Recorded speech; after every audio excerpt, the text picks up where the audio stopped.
In the face of the growing horror in the Middle East, we are acting to keep alive the possibility of peace and a two-state solution. That means a safe and secure Israel alongside a viable Palestinian state. At the moment, we have neither. Ordinary people, Israeli and Palestinian, deserve to live in peace, to try to rebuild their lives free from violence and suffering. That's what the British people desperately want to see.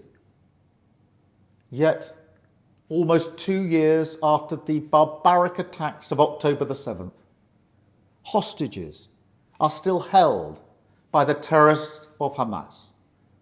Recent images show the hostages suffering and emaciated. Hamas even refused to release all the bodies of the dead. I have met British families of the hostages. I see the torture that they endure each and every day, pain that strikes deep in people's hearts across Israel and here in the United Kingdom. The hostages must be released immediately, and we will keep fighting to bring them home. Let's be frank. Hamas is a brutal terror organisation. Our call for a genuine two-state solution is the exact opposite of their hateful vision.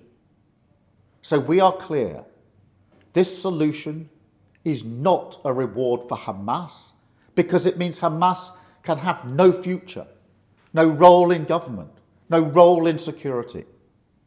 We have already prescribed and sanctioned Hamas, and we will go further.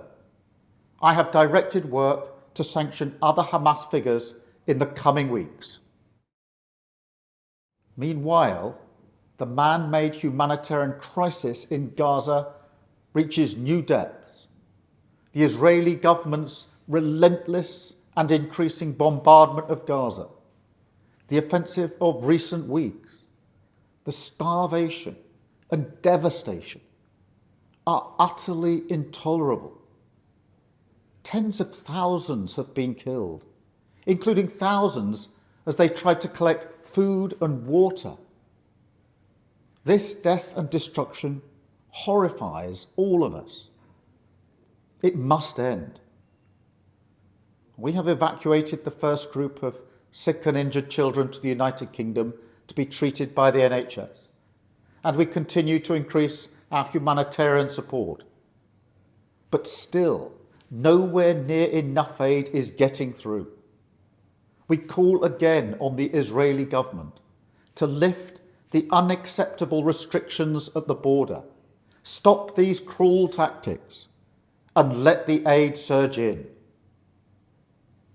With the actions of Hamas, the Israeli government escalating the conflict, and settlement building being accelerated in the West Bank, the hope of a two-state solution is fading. But we cannot let that light go out. That is why we are building consensus with leaders in the region and beyond around our framework for peace. This is a practical plan to bring people together behind a common vision and a series of steps, including the reform of the Palestinian Authority, that takes us from a ceasefire in Gaza to negotiations on a two-state solution. We will keep driving this forward.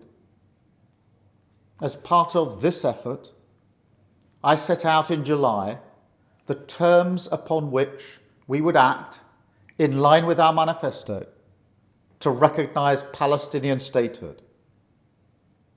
That moment has now arrived. So today, to revive the hope of peace and a two-state solution, I state clearly, as Prime Minister of this great country, that the United Kingdom formally recognises the state of Palestine. We recognised the state of Israel more than 75 years ago as a homeland for the Jewish people. Today, we join over 150 countries who recognise a Palestinian state also. A pledge to the Palestinian and Israeli people that there can be a better future. I know the strength of feeling that this conflict provokes.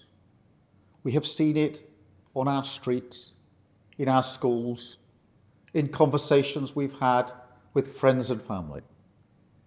It has created division. Some have used it to stoke hatred and fear, but that solves nothing. Not only must we reject hate, we must redouble our efforts to combat hatred in all its forms. We must channel our efforts, united together in hope, behind the peaceful future that we want to see. The release of the hostages, an end to the violence, an end to the suffering, and a shift back towards a two-state solution as the best hope for peace and security for all sides.